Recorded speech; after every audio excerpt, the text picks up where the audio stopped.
sure we have plenty of time for Q&A at the end.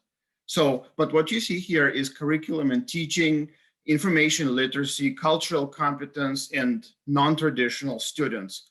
And this topic actually, and all of its parts, is near and dear to my heart because my professional background before coming to Emporia was and is in teaching and literacy education. So I was an academic librarian for a good part of the last 10, 15 years now, and also a subject specialist for education, foreign languages, psychology, and several other liberal arts programs. So this presentation today is not actually based on my professorship at Emporia State, just because I have not had the time to do much here yet. But by and large, I am going to look back at my work of the last 4 years as the liaison for the Center for International Education at the University of Northern Colorado, which is my previous institution. And let me try to advance to the next slide here.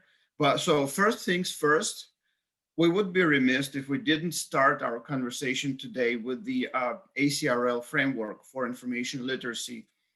And this is important because since its adoption around 2016, there's been much discussion among scholars and practitioners about the value of the framework for our field and for higher education in general.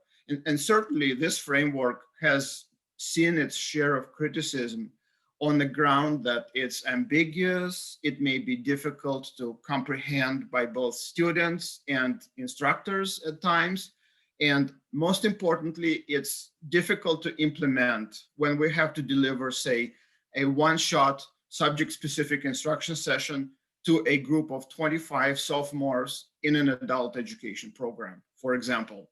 So in this scenario, we might feel kind of pressure from both the students and the teaching faculty, who often care more about us introducing a few key library resources relevant to their assignments and then moving on with their course materials, rather than hearing notions like authority is constructed and contextual, and scholarship and is a conversation, and searching as strategic exploration, and so on and so forth.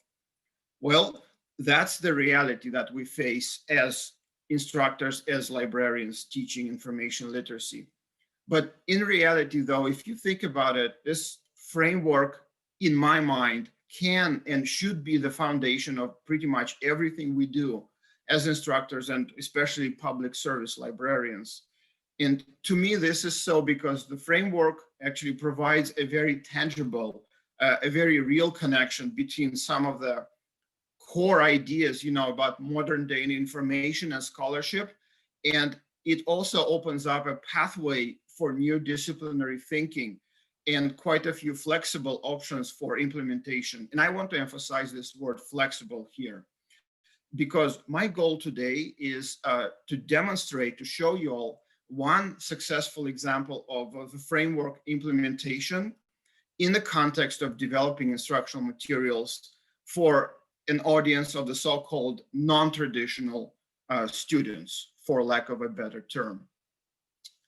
But once again, if we examine the framework through the lens of traditional literacy scholarship and practice, we will most likely see an approach to information literacy as a set of sort of interconnected student abilities, such as the ability to search and locate information, obviously, and then assess, evaluate information quality, and also use information ethically, to name just a few skills.